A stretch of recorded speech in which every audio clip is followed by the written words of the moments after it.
Hello, कैसे हैं आप लोग। उम्मीद करता हूं कि आप लोग स्वस्थ होंगे, मस्त होंगे और अच्छा होंगे। तो चलिए, आज की इस क्लास में हम लोग कवर करने वाले हैं बिहार बोर्ड मैट्रिक परीक्षा जो 2026 में होने वाली है। ठीक, चैप्टर नंबर पहला होगा मैथ का ऑब्जेक्टिव क्वेश्चन, और जो कि पहला चैप्टर में है वास्तविक संख्याएं। तो चलिए इसका टेस्ट दीजिए आप लोग। हाँ, एक बात और, टेस्ट आप लोग तभी दे पाएंगे जब आप लोग क्लास 1 से लेकर के क्लास 8 तक का वीडियो, सारा वीडियो देख लिए होंगे, तब जा कर के आप टेस्ट अच्छा से लगा सकते हैं। ठीक, अगर नहीं देखे हैं तो पहले जा कर के क्लास 1 से क्लास 8 तक देखिए और तब जा कर के टेस्ट लगाइए। तो आज हम इस वीडियो में चैप्टर पहला मैथ का ऑब्जेक्टिव क्वेश्चन लेके आए हैं, और इस चैप्टर से जितना भी ऑब्जेक्टिव क्वेश्चन बन सकते थे उतना बनाकर लाए हैं। तो चलिए आप लोग वीडियो में अंतिम तक ज़रूर बने रहिए। ठीक है, अच्छा, क्वेश्चन जब भी आपके सामने आए तो पहले आप खुद से उस क्वेश्चन को पढ़िए और उसका आंसर कमेंट बॉक्स में ज़रूर दीजिए, ताकि हमें भी एहसास होगा कि नहीं, मेरे चैनल के द्वारा बच्चे सब अच्छा से तैयारी कर रहे हैं मैथ का। ठीक, अगर आप चाहते हैं कि मैथ में 100 में 100 लाए तो आप मेरे साथ चलिए। मैं गारंटी लेता हूं कि आपके एग्ज़ाम में मैथ में 100/100 आएगा। तो चलिए देरी न करते हुए क्लास को स्टार्ट करते हैं। आप लोग तैयार रहिए। ठीक, ऑप्शन बताइएगा ज़रूर कमेंट बॉक्स में, ताकि हमें यह पता लगे कि आप लोगों में से कौन कितना सही कर पाते हैं। तो आइए पहला क्वेश्चन उठाते हैं। ठीक, तो चलिए आप देख सकते हैं क्लास 10 है। ठीक, रियल नंबर से ले रहे हैं। ठीक, रियल नंबर जो कि सारा कॉन्सेप्ट हमने बताया आप लोगों को। ठीक है, और उसके बाद एक्सरसाइज भी किए हम लोग। उसके बाद आज टेस्ट दे रहे हैं। ठीक है, तो आप लोग भी तैयार रहिए टेस्ट देने के लिए, अगर सभी वीडियो को आप लोग देखे हैं तो। अगर नहीं देखे हैं बाबू तो जा कर के पहले सभी वीडियो को आप लोग देखिए। ठीक है बाबू, तो चलिए आगे चलते हैं। पहला क्वेश्चन है आपके सामने। ठीक, तो लीजिए पहला क्वेश्चन आ गया है, फटाफट जवाब दीजिए पहला क्वेश्चन का। ठीक, क्वेश्चन क्या कहता है, 1 मिनट रुक जाइए, 1 मिनट। चलिए जवाब दीजिए। तो पहला क्वेश्चन आपका है कि निम्न में कौन सी सबसे छोटी प्राकृत संख्या है, बताइए। बोले ना, अगर आप क्लास 1 से लेकर क्लास 8 तक देखे हैं सारा वीडियो को, तो बताइए इसका जवाब क्या होगा कि निम्न में कौन सी सबसे छोटी प्राकृत संख्या पूछा गया, सबसे छोटी प्राकृत संख्या। ठीक, सबसे छोटी प्राकृत संख्या आपको बताना है। तो बताइए, जल्दी जवाब दीजिए, कमेंट बॉक्स में बोलिए कि कौन सा ऑप्शन होगा। ए में है 0, बी में है -1, सी में है 1, डी में है 2। तो आपका सही ऑप्शन हो जाएगा ऑप्शन नंबर 1। ठीक, सी यानी कि 1 होगा। ठीक, तो अच्छा, अगर यहाँ पे पूछ दे कि सबसे बड़ी प्राकृत संख्या पूछे आपसे, तो आपको याद रखना है क्या होगा बाबू, बोलो तो आपको याद रखना है अनंत होता है। क्या होता है? अनंत। ठीक है, चलिए दूसरा प्रश्न है आपके सामने। दूसरा प्रश्न आपके सामने है, देखिए दूसरा प्रश्न को। दूसरा प्रश्न क्या कहता है कि √2 का परिमेय गुणांक है, यानी कि √2 का परिमेय गुणांक क्या होगा, मतलब ना समझे। अगर मान के चलिए कि रूट के अंदर में 20 है तो इसको तोड़िए पहले। ठीक है, यही पूछ रहा है कि √2 का अभाज्य गुणनखंड कीजिए, 2 एकम 2, यानी कि इसका मतलब है कि √2 ही होगा, √2। अच्छा, एक चीज़ और बता रहे हैं, जब हम √20 की बात किए हैं, √20 की बात किए कि इसका गुणांक क्या होना चाहिए, तो चलिए इसको तोड़िए, अभाज्य गुणनखंड कीजिए। पहले 2 से लगाइए, 10 आएगा, फिर 2 से लगाइए, 5 आएगा, फिर 5 एकम 5। अब ये 2 मिल कर के एक जोड़ा, तो ये इसे बाहर कीजिए, जिसका जोड़ा नहीं लगा उसे अंदर कीजिए, यही है गुणांक। समझ में आया ना बाबू। चलिए 3 नंबर का प्रश्न को देख लेते हैं। चलिए जवाब दीजिए, पहले आप लोग जवाब दीजिए, हमसे पहले आप लोग का जवाब आना चाहिए। तो चलिए अगला क्वेश्चन है, 45 तथा 60 का मौसा है, बताइए। तो 45 तथा 60 का मौसा है, तो निकालिए मौसा। आप किसी भी विधि से बना सकते हैं, या अभाज्य गुणनखंड की विधि से या भागा की विधि से। तो चलिए 60 और किसका, 45 का क्या निकालना है, मौसा। तो ठीक, तो कितना बार में लगेगा, 45 दूना 90 हो जाएगा, यानी कि 45 एकम 45। ठीक, 10 में से 5 गया, 5। अच्छा, यहाँ बचा 1। ठीक। अब यहाँ 45 को रखना है ना, यस, 5 15, यानी कि ये जो अंतिम भाजक बचा है, यहाँ तो शेषफल 0 आ गया, यस सर। ये जो अंतिम भाजक 15 बचा है यही आपका ऑप्शन है, तो यानी कि ऑप्शन नंबर क्या हो जाएगा, डी हो जाएगा। सही हो रहा है ना, कमेंट में ज़रूर बताइए, ठीक। चलिए 4 नंबर प्रश्न आपके सामने है, 4 नंबर प्रश्न का जवाब दीजिए। 4 नंबर प्रश्न का आता है कि एक परिमेय और अपरिमेय संख्या का गुणनफल होगा। बताया है ना कि एक परिमेय संख्या और अपरिमेय संख्या गुणनफल क्या होगा। सारा बेसिक हमने आप लोगों को समझा दिए हैं क्लास 1 से लेकर के क्लास 8 तक में, और ये आज का क्लास 9 क्लास डे नंबर 9 है, ठीक। इसलिए आप लोग अच्छा से टेस्ट दीजिए। तो बताइए तो एक परिमेय और अपरिमेय संख्या का गुणनफल क्या होगा। तो याद रखिएगा हमेशा अपरिमेय संख्या होता है, ठीक। अपरिमेय हम बताए हैं, ठीक। चलिए 5 नंबर प्रश्न आपके सामने है, जवाब दीजिए इसका। 5 नंबर प्रश्न का आता है कि यूक्लिड विभाजन एल्गोरिथम 2 धनात्मक पूर्णांक के निम्न में से किसे प्रकलित करने का तकनीक है। मतलब कि यूक्लिड विभाजन से हम क्या चीज़ ज्ञात कर सकते हैं, यही पूछा गया है ना। यूक्लिड विभाजन से हमें क्या ज्ञात करना है, तो आपको याद रखना है यूक्लिड विभाजन से जो है ना उसके विधि से कौन सा मान निकलता है, यानी कि मौसा का मान निकलता है, यानी कि HCF निकालते हैं। ऑप्शन नंबर क्या हो जाएगा, बी। अच्छा, लौसा का मतलब होता है LCM, ठीक। चलिए 6 नंबर प्रश्न आपके सामने है और जवाब दीजिए। लीजिए प्रश्न है आपके सामने। 6 नंबर प्रश्न का आता है, यदि धनात्मक पूर्णांक a है तो धनात्मक विषम पूर्णांक का रूप होगा। बताइए, धनात्मक विषम पूर्णांक का रूप पूछा गया है। ऑप्शन नंबर ए ये तो नहीं होगा, ये तो सम धनात्मक पूर्णांक है, यस सर। बी भी सम धनात्मक पूर्णांक है, यस सर। अच्छा, सी विषम धनात्मक पूर्णांक है ना। ऑप्शन नंबर सी आपका सही जवाब हो जाएगा। क्या आप लोगों का सही हो रहा है ना, यस बोलिए, यस बोलिए, सही हो रहा है ना, यस सर। चलिए 7 नंबर प्रश्न आपके सामने है। 7 नंबर प्रश्न का जवाब दीजिए कि यदि 2 संख्याओं का गुणनफल 21 और 66 है एवं उनका मौसा 19 है तो उनका लॉस होगा। समझे, चलिए समझिए अच्छा से क्या पूछा गया है।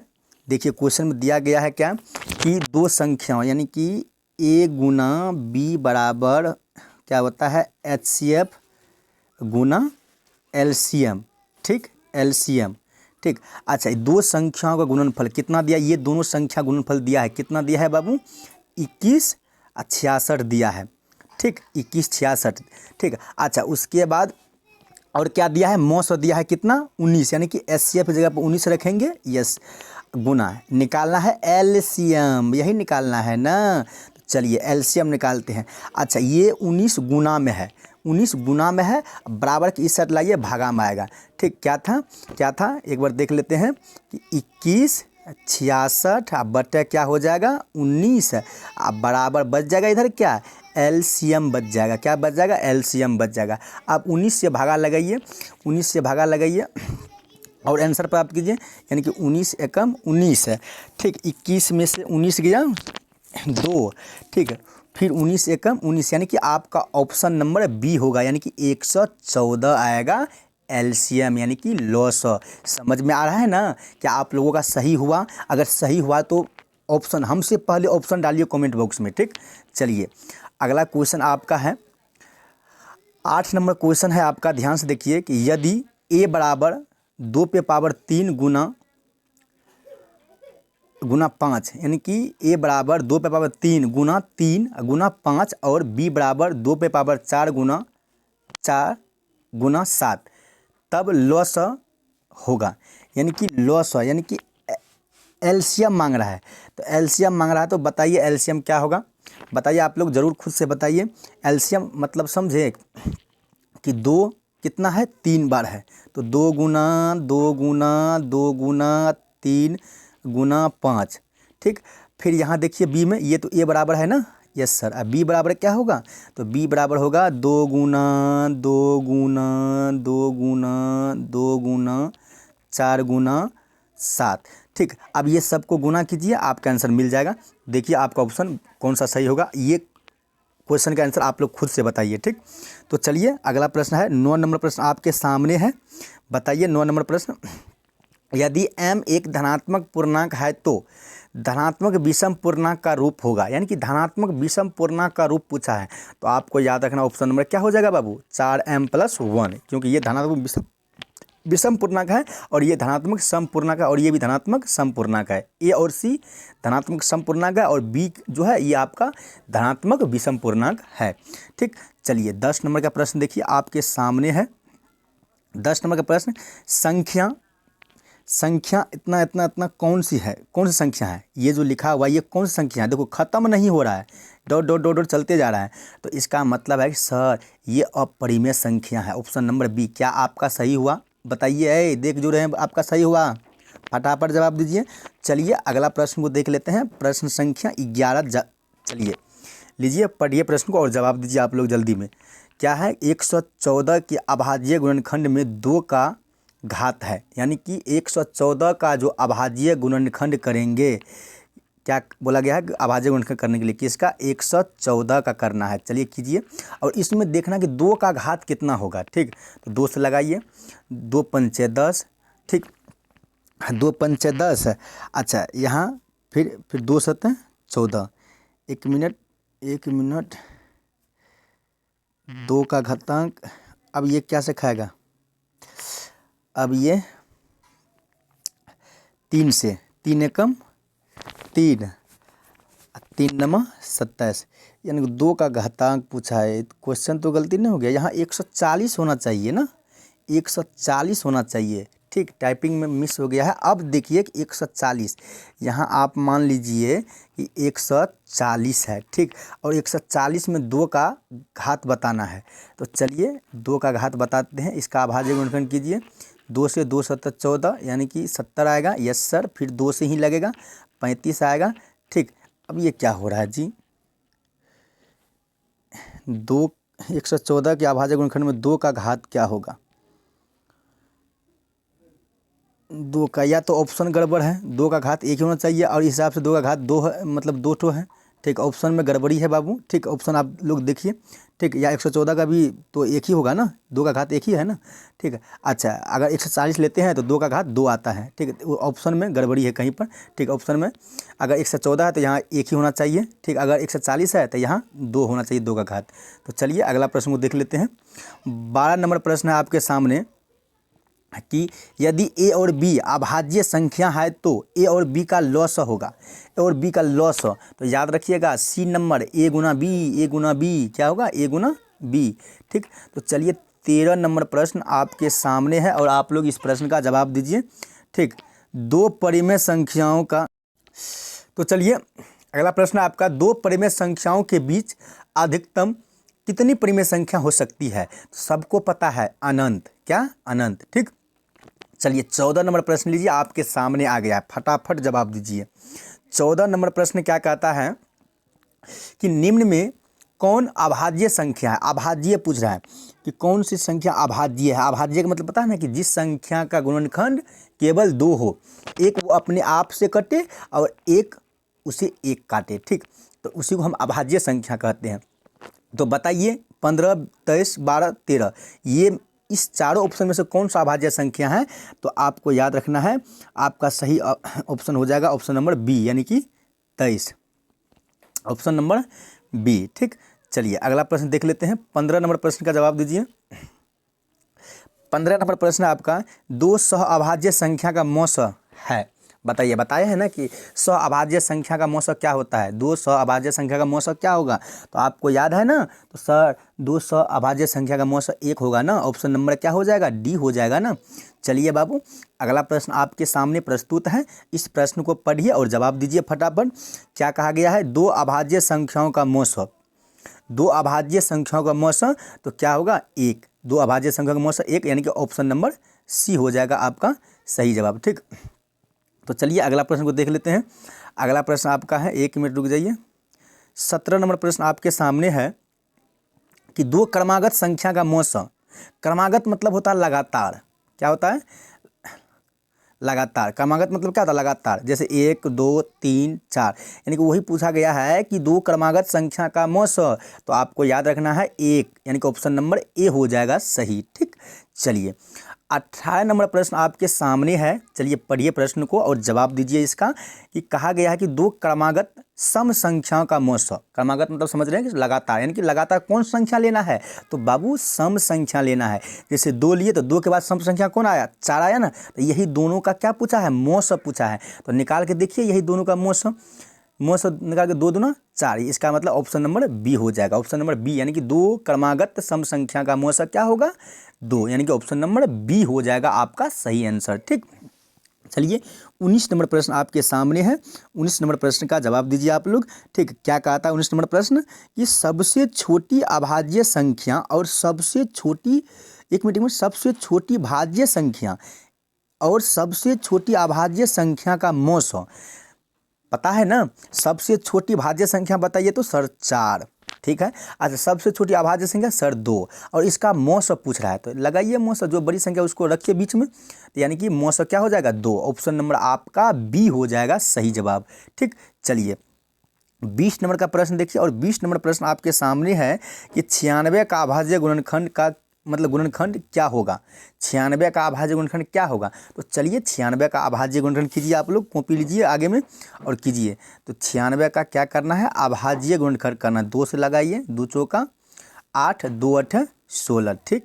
फिर 2 से ही खाएगा, 2 दूना 4, 2 चौका 8, फिर ये 2 से ही खाएगा 12 आएगा, ठीक है। फिर ये 2 से, ये 12 किसे खाएगा, 2 से ही खाएगा 6 आएगा, फिर ये 2 से ही खाएगा 3 आएगा, अब नहीं खाएगा, ठीक है।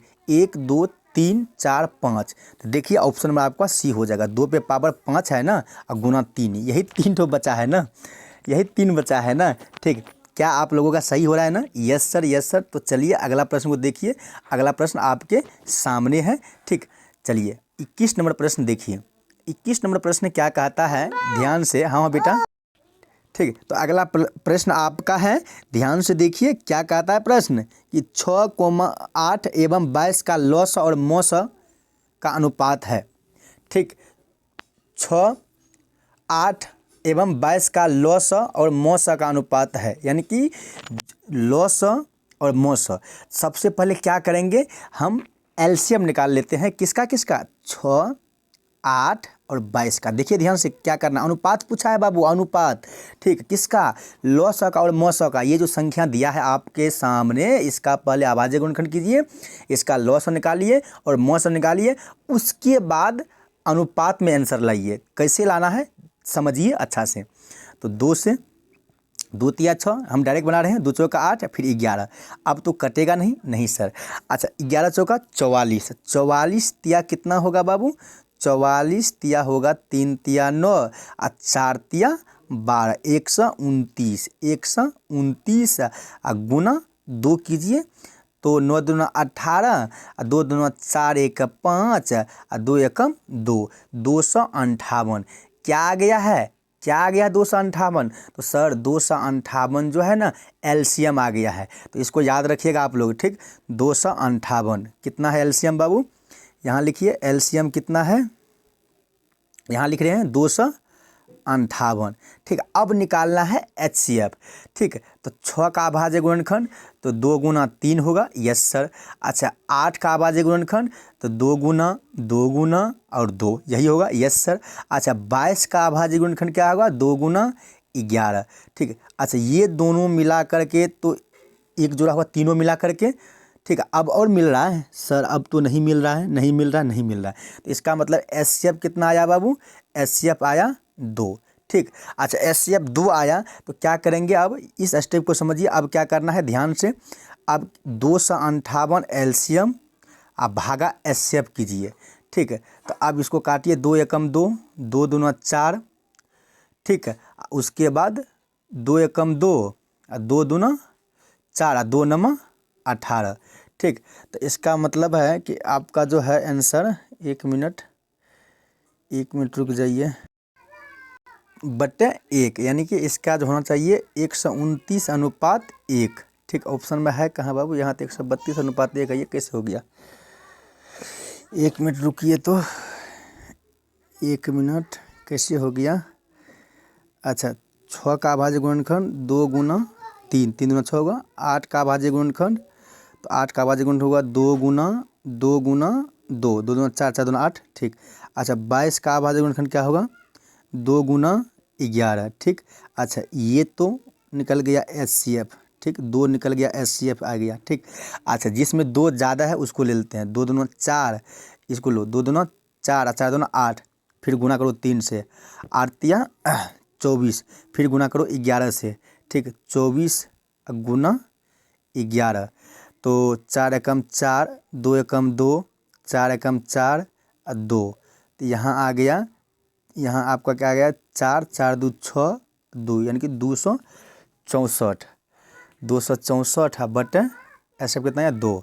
अब भगा देते हैं 13, ठीक, यानी कि 2 एकम 2, 2 तिया 6 और 2 दूना 4। Option number C. तभी बाबू गलती हो गया था सोल्यूशन करने में, ठीक है। तो ऑप्शन नंबर आपका क्या हो जाएगा?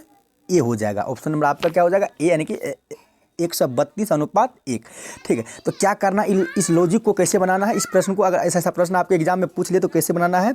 सबसे पहले आप एलसीएम निकाल लेना है। आपको क्या करना है? पहले एलसीएम निकाल लेना है, फिर आपको एचसीएफ निकाल लेना है, एचसीएफ निकाल लेना है। अनुपात जब पूछेगा तो कर देना है एलसीएम बटे एचसीएफ, बस यही हो गया आपका अनुपात। अच्छा एलसीएम जो ऊपर में आएगा जितना और नीचे में जितना आएगा एचसीएफ भागा दे देना है एचसीएफ से एलसीएम में।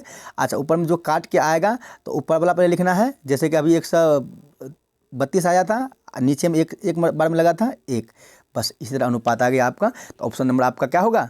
1, ठीक, ए, ठीक। चलिए 22 नंबर प्रश्न देखिए आप लोग। 22 नंबर प्रश्न का जवाब दीजिए। 22 नंबर प्रश्न क्या कहता है कि 2 लगातार संख्याओं का मौसा, 2 लगातार संख्याओं का मौसा, तो सर 1 अभी जस्ट बताया ना, यस सर, ऑप्शन नंबर आपका बी हो जाएगा सही। चलिए 23 नंबर प्रश्न आपके सामने है और जवाब दीजिए 23 नंबर प्रश्न का। 23 नंबर प्रश्न कहता है कि 5005 के कितने अभाज्य गुणनखंड है? बताइए तो 5005 के कितने अभाज्य गुणनखंड है? तो आपको याद रखना आपका ऑप्शन नंबर हो जाएगा सी, ठीक। अभाज्य गुणनखंड पूछा है ना, 1 मिनट रुकिए इसको सॉल्व करते हैं। 5 से खाएगा, 5 एकम 5, यहाँ आया, फिर 5 एकम 5, फिर ये क्या से खाएगा? ये 5 दूना 10, 1 मिनट, अब ये 3 से खाएगा, 3 तिया 9।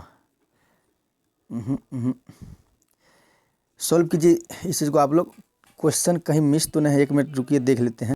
चलिए आपका ऑप्शन हो जाएगा सी, देख लीजिए आप लोग, यहाँ हमको डॉट बुझा रहा है, ठीक। तो आपका ऑप्शन नंबर क्या हो जाएगा? सी हो जाएगा, ठीक। चलिए अगला प्रश्न है आपके सामने, 24 नंबर प्रश्न है। देखिए 24 नंबर प्रश्न क्या कहता है? 24 नंबर प्रश्न है कि यदि पी तथा क्यू 2 अभाज्य संख्या है तो उनका मौसा है। बताइए मौसा, 2 अभाज्य संख्या तो उसका मौसा है, ठीक है। तो आपको याद रखना है ऑप्शन नंबर डी, यानी कि 1 होगा, ठीक।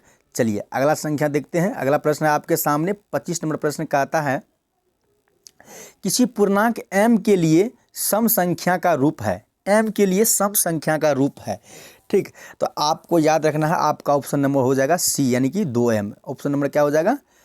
सी, ठीक। चलिए अगला प्रश्न है आपके सामने। अगला प्रश्न कहता है कि सबसे छोटी पूर्ण वर्ग संख्या जो 16, 20 तथा 24 प्रत्येक से विभाजित हो वह है। अब इस प्रश्न को समझिए अच्छा से, ठीक, कि सबसे छोटी पूर्ण वर्ग संख्या 16, 20 तथा 24, तो प्रत्येक से विभाजित हो वह संख्या कौन सा है, ठीक। तो आपको याद रखना है आपका ऑप्शन इसमें दिया है, ठीक। अच्छा इस हिसाब के बारे में आप लोगों को हम समझाएंगे, ठीक। आपका ऑप्शन नंबर हो जाएगा सी। और इस प्रश्न को कैसे बनाना है, किस तरह सॉल्व करना है, ठीक, जब हम क्लास करेंगे, ठीक, अगला क्लास में आप लोगों को ज़रूर समझाएंगे, सब्जेक्टिव जब बनाएंगे तब, ठीक। चलिए अभी तो ऑब्जेक्टिव हम लोग देख रहे हैं ना, ऑब्जेक्टिव हम लोग देख रहे हैं और सब्जेक्टिव के माध्यम से भी हम लोग देखेंगे। अच्छा क्वेश्चन को लाएंगे चुन करके, जो कि आपके बिहार बोर्ड एग्जाम में हर एक साल पूछा जाता है, और उस वीडियो में हम लोग इस क्वेश्चन के ऊपर डिस्कस करेंगे, ठीक। आप लोग याद जरूर दिला दीजिएगा। चलिए अगला प्रश्न को देख लेते हैं। 27 नंबर प्रश्न आपके सामने है और इसका जवाब दीजिए आप लोग। 27 नंबर प्रश्न कहता है कि 2 संख्याओं का लॉसा इनके मौसा का 14 गुना है, इनके लॉसा और मौसा का योग 600 है। यदि एक संख्या 280 तो दूसरी संख्या निकाले। समझिए इस लॉजिक को, इस प्रश्न को समझिए। क्या कहा गया है? 2 संख्याओं का लॉसा और मौस 14 गुना है। तो सबसे पहले कि हम एक संख्या मान लेते हैं, ठीक है। चलिए इसको बनाते हैं कि हम मान लेंगे कि एक संख्या यानी कि HCF बराबर, 1 मिनट रुक जाइए, HCF बराबर हम मानेंगे A, ठीक। HCF बराबर क्या मानेंगे, A मानेंगे। दो संख्या बोला गया ना जी, यस सर। अच्छा, उसके बाद कहा गया है कि दो संख्याओं का लघुत्तम समावर्तक इन, एक मिनट कहाँ है, सबसे छोटी पूर्ण वर्ग संख्या, यही है ना। दो संख्याओं का लॉसा, एक मिनट रुकिए, प्रश्न कहाँ गड़बड़ा रहा है। दो संख्या एडिटिंग करने में बहुत परेशानी हो गया। दो संख्याओं का लॉस इनके मौस का 14 गुना है, ठीक। तो चलिए HCF हम क्या माने हैं, 1 माने हैं, ठीक। अच्छा, क्या कहा गया, लघुत्तम समावर्तक इनके, क्वेश्चन में टाइपिंग गलती है, ठीक। क्वेश्चन हम शुद्ध पढ़ रहे हैं कि दो संख्याओं का लघुत्तम समावर्तीय इनके महत्तम समावर्तीय का 14 गुना है। यानी कि हम HCF A माने हैं तो LCM से, ठीक, 14 गुना है, तो हम यहाँ लिखेंगे LCM बराबर कितना, 14 गुना A, यानी कि 14A हो जाएगा, ठीक। Yes sir. अब क्या करना है, अब ये दोनों संख्या का योग दिया है 600, देखिए पढ़िए यहाँ पे, यानी कि A प्लस 14A अब बराबर दिया है 600, यही दिया है ना, यस सर। अच्छा, A प्लस 14A तो ये हो जाएगा 15A अब बराबर 600, ठीक, 600। अच्छा, A बराबर हो जाएगा, ये गुना में उधर गया तो भागा में काट करके कितना आ जाएगा, तो 40 आ जाएगा। यानी कि A का मान कितना आ गया, 40, यानी कि HCF आपका कितना आ गया, 40 आ गया। अच्छा, LCM 14 गुना था ना, तो लिखेंगे कि LCM 14 गुना था HCF से, तो 14 गुना A कितना आया है, 40, ठीक। तो यहाँ हो जाएगा 14 गुना 4 करो पहले, तो आपका क्या होगा, गुना करके 560, 14 गुना 40 तो 560, कितना आया, 560, ठीक। तो ये आपका आ गया LCM, ये क्या आ गया, LCM आपका आ गया 560, ठीक। तो याद रखिएगा HCF आया है 40 और LCM आया है 560, ठीक। तो यहाँ हम फिर से बनाते हैं कि HCF आपका आ गया कितना बाबू, 40, ठीक है, यस सर। LCM कितना आ गया, तो सर LCM आ गया 560, ठीक। अच्छा, अब हमें निकालना क्या है, दूसरी संख्या। अब पहला संख्या दिया है, यदि एक संख्या यानी कि पहला संख्या 280 है ना, यस सर। तो आपको पता होगा कि A गुना B बराबर होता है HCF, बनाइए आप लोग बनाइए, गुना LCM, ठीक, LCM। अच्छा, A गुना B, A का मान कितना है, 280। अच्छा, दूसरा ही मान निकालना है ना, दूसरी संख्या, यस सर। HCF कितना है, 40, गुना LCM कितना है, 560, ठीक। अगर 240 अच्छा, अगर 280 को हम उधर ले जाए तो 280 आप भागा में, मतलब कि भागा में हो जाएगा 280। अच्छा, 280 से भागा देंगे 560 में तो कट जाएगा, ये कितना में पता है आप लोगों को, 2 बार में आप लोग दीजिए भागा, ठीक। अब यहाँ B बराबर बचा 40 गुना 2, 80। तो बताइए आपका ऑप्शन कौन सा सही होगा, ऑप्शन नंबर आपका D, यानी कि 80, ठीक। क्या समझ में आया। चलिए अगला क्वेश्चन है आपके सामने, लीजिए।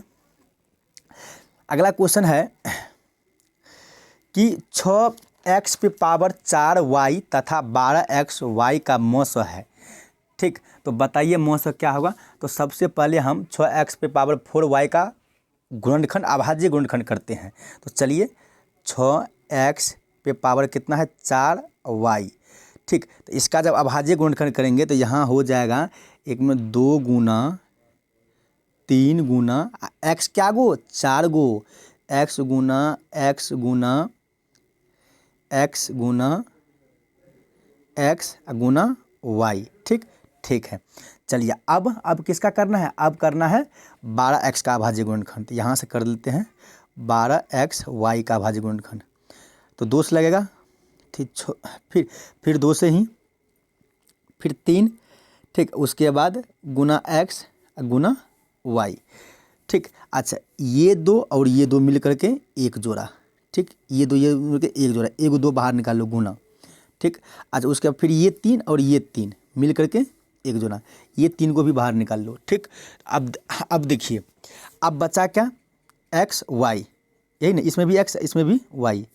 ठीक, इसमें भी एक्स इसमें भी एक्स इसमें भी वाई इसमें भी वाई, तो लिखेंगे एक्स गुना वाई, तो बराबर 3 दूना 6x वाई। तो क्या आपका ऑप्शन क्या हो जाएगा, तो आपका ऑप्शन हो जाएगा सी। ठीक, टाइपिंग में मिस है, तो आपका ऑप्शन नंबर सी हो जाएगा 6x वाई, यहाँ वाई होना चाहिए। ठीक, चलिए 29 नंबर प्रश्न को देख लेते हैं। 29 नंबर प्रश्न आपके सामने है। बताइए कि √10 गुना √15 बराबर है। तो सबसे पहले √10 गुना √15 कीजिए, 150। ऑप्शन में है, नहीं है, रूट के अंदर 150। अब इसका अभाज्य गुणनखंड कीजिए। देखिए ये वाला आंसर ऑप्शन में नहीं है तो अब अभाज्य गुणनखंड करना है, रूट को तोड़ना है। ठीक, क्या करना है, रूट को तोड़ना है। तो कितना आया था, रूट के अंदर में 150 आया था। तो अब पहले 150 का अभाज्य गुणनखंड कीजिए आप लोग। 2 7 14, यही ना। ठीक, 2 7 14, 2 5 10। ठीक, अब ये क्या से खाएगा, 5 से डायरेक्ट खाएगा। ठीक, 5 से खाएगा, यानी कि 1 मिनट 150, 2 7 14, 2 5। ठीक, 5 से 5 एकम 5 आ 5 25। ठीक, आप फिर ये 5 से ही खाएगा, 5 दिया 15। इसका मतलब है कि ये 5 और ये 5, यानी कि 2 5 है, तो अगर जोड़ा मिल रहा है तो 5 को बाहर कर दो, और जिसका जोड़ा नहीं मिला उसको रूट के अंदर रख दो, यानी कि 3 गुना 2, यानी कि रूट के अंदर में 6 हो जाएगा, 5 रूट 6। तो आपका ऑप्शन नंबर हो जाएगा ए। ठीक, सही है ना, सही है ना, यस सर। चलिए 30 नंबर प्रश्न देखिए और जवाब दीजिए इसका। 30 नंबर प्रश्न का जवाब क्या होना चाहिए, बनाइए आप लोग। ठीक, कहा गया है 64 के वर्गमूल को 64 के घनमूल से भाग देने का मान होगा। मतलब 64 का पहले वर्गमूल निकालना है। वर्गमूल किसका निकालना है, 64 का। तो कितना आना चाहिए 64 का वर्गमूल, तो सर 64 का वर्गमूल 8 होगा ना, यस। अच्छा, 64 का घनमूल बोला निकालने के लिए, क्या, घनमूल निकालने के लिए। तो घनमूल मतलब रूट दे करके अब बाहर 3 लगा दो, इसका मतलब घनमूल होता है। ठीक, अगर 64 का घनमूल निकालेंगे तो 4 आएगा। क्या आएगा, 4 आएगा। कैसे 4 आएगा, 4 गुना 4 गुना 4, 4 चौको 16, 16 चौको 64, यानी कि 4, यानी कि ये तीनों मिला करके एक जोड़ा मानेंगे। घन में ऐसा ही माना जाता है। ठीक, वर्ग में 2 मिला करके एक जोड़ा माना जाता है, लेकिन घन में तीनों मिला करके एक जोड़ा माना जाता है, इसलिए घनमूल कितना आया, 4 आया। ठीक है, चलिए 64 के वर्गमूल 8 आया, यस सर। अच्छा, 64 के घनमूल 4 आया। अब ये दोनों में भागा देंगे, तो भागा कैसे देना है, देखिए 64 का वर्गमूल कितना आया था, 8, घनमूल बटे 4, काट करके 2। क्या ऑप्शन में है, यस सर। तो ऑप्शन नंबर क्या हो जाएगा, सी। आपका ऑप्शन हो जाएगा सी। चलिए 31 नंबर प्रश्न है आपके सामने। 31 नंबर प्रश्न आपके सामने है कि किसी धनात्मक पूर्णांक a तथा b के लिए a, b का मौस गुना a b का लॉस निम्न में से कौन है। तो आपको याद रखना, आपका ऑप्शन नंबर हो जाएगा सी, यानी कि a Guna b। Option number आपका क्या हो जाएगा, सी हो जाएगा। ठीक है बाबू, चलिए 33 नंबर प्रश्न आपके सामने है और इसको पढ़िए और जवाब दीजिए। ठीक, 33 नंबर प्रश्न देखिए क्या कहता है कि वृत्ताकार पथ पर टीम धावक 3, यहाँ 3 होना चाहिए, 3 टाइपिंग करने में मिस किया है। ठीक, अभी नया है इसलिए। ठीक, वृत्ताकार पथ पर 3 धावक एक ही स्थान से दौड़ना प्रारंभ करते हैं। ठीक, उसके बाद तो के चक्कर क्या लिख दिया, ये रुकिए क्वेश्चन देखने दीजिए 1 मिनट। वृत्ताकार पथ पर 3 धावक एक ही स्थान से दौड़ना प्रारंभ करते हैं, तो एक चक्कर लगाने में, यहाँ होगा एक चक्कर लगाने में क्रमशः 1 घंटे 3 घंटे, यानी कि 1 घंटे 3 घंटे एवं 5 घंटे समय लगता है। तीनों को प्रस्थान बिंदु पर पुनः मिलने में लगा समय, मतलब तीनों जब पुनः एक ही बिंदु पर मिलेगा तो कितना समय लगेगा। तो इस स्थिति में हमें क्या करना है, इसका एलसीएम निकाल देना है, 1, 3, 5 का। तो 5 या 15, यानी कि आपका ऑप्शन नंबर हो जाएगा सी। ठीक, इस तरह का प्रश्न जब भी आए ऐसा सा प्रश्न, तो एलसीएम ही निकालना है। क्या निकालना है बाबू, एलसीएम निकालना है। चलिए अगला प्रश्न देख लेते हैं। 32 नंबर प्रश्न आपके सामने है। चलिए 32 नंबर प्रश्न कहता है यदि P और Q 2 अभाज्य संख्या है तो उनका मौ स होगा। P और Q दोनों को अभाज्य संख्या पता है ना, दो अभाज्य संख्या का मौ स क्या होता है, यस सर। उसी तरह P और Q को दो अभाज्य संख्या मान लिया है, तो इसलिए इसका मौ स हो जाएगा 1। ऑप्शन नंबर आपका ए हो जाएगा सही। ठीक, चलिए 35 नंबर, एक मिनट, 35 नंबर प्रश्न होना चाहिए, यानी कि 33 हो गया, टाइपिंग में मिस्टेक हुआ है। ठीक, चलिए आपका 35 नंबर प्रश्न है, यहाँ 35 होना चाहिए। 64 के अभाज्य गुणनखंड में 2 का घात कितना होगा। 64 के, तो पहले 64 को अभाज्य गुणनखंड कीजिए। 32 आएगा, 2 से लगाएंगे तो यस सर, फिर 2 से लगाएंगे तो 16 आएगा, फिर 2 से लगाएंगे तो 8 आएगा, क्या आएगा, क्या आएगा, 8 आएगा। ठीक है, फिर 2 से लगाएंगे तो 4 आएगा, फिर 4 में अगर 2 से लगाएंगे तो 2 आएगा, फिर 2, तो 1 2 3 4 5 6, ऑप्शन नंबर सी हो जाएगा। यानी कि 2 का घात 6 है, मतलब 2 6 बार है। ठीक, चलिए अगला प्रश्न देखिए, आपका अगला प्रश्न है 36 नंबर प्रश्न होना चाहिए, मतलब कि टाइपिंग में मिस्टेक हुआ है। 18 तथा 72 का मौ स, तो सर 18 तथा 72 का मौ स पूछे हैं आप। चलिए बनाइए, 18 चौका 72, 18 ना होगा, आप भी जो है ना ऑप्शन नंबर बी हो जाएगा। ठीक, चलिए अगला प्रश्न आपके सामने है, देखिए आपके सामने प्रश्न है। प्रश्न कहता है कि 156 के अभाज्य गुणनखंड में 2 का घात नहीं होना चाहिए, घात होना चाहिए। ठीक, क्या है 156 के अभाज्य गुणनखंड में 2 का घात क्या है। तो चलिए 156 को पहले हम अभाज्य गुणनखंड कर लेते हैं। 2 7 14, ठीक है, 2 8 16, 78 ही होगा ना, यस सर। फिर 2 से ही लगेगा, 2 तिया 6 और 2 नम 18। ठीक, अब की बार ये 3 से खाएगा, 3 कम 3 और 3 तिया 9। ठीक, तो इसका मतलब 2 का घात जो है ना इसमें कितना है, 2 है, यानी कि ऑप्शन नंबर आपका क्या हो जाएगा, ए। ठीक, चलिए आपका अगला प्रश्न है कि निम्नलिखित में से कौन सा युग्म सहअभाज्य है। निम्नलिखित में से कौन सा युग्म सहअभाज्य पूछा है। ठीक, तो सहअभाज्य है, तो आपको याद रखना आपका सही जवाब हो जाएगा ऑप्शन नंबर आपका क्या होगा, बताइए बताइए। तो आपका ऑप्शन नंबर बी हो जाएगा, यानी कि 18,25 ये सहअभाज्य है। ठीक, चलिए अगला प्रश्न देखते हैं। अब कहाँ है बाबू प्रश्न रे, चलिए बताइए आप लोग ये बताइए कि 37 या 38 प्रश्न ऐसे ही है, टाइपिंग में कुछ मिस्टेक हुआ है। तो बताइए आप लोग 38 प्रश्न में से कितना प्रश्न का जवाब आप लोग खुद से दिए हैं, ये ज़रूर आप लोग कमेंट बॉक्स में लिख करके भेजिए कि सर 38 में से मेरा इतना सही है। ठीक, अच्छा आप लोग हमसे पहले बनाते थे ना, यस सर, अगर बनाते थे तो बहुत अच्छी वाली बात है। और आप बताइए काउंटिंग करके कि आप कितना सही किए हैं 38 प्रश्न में से।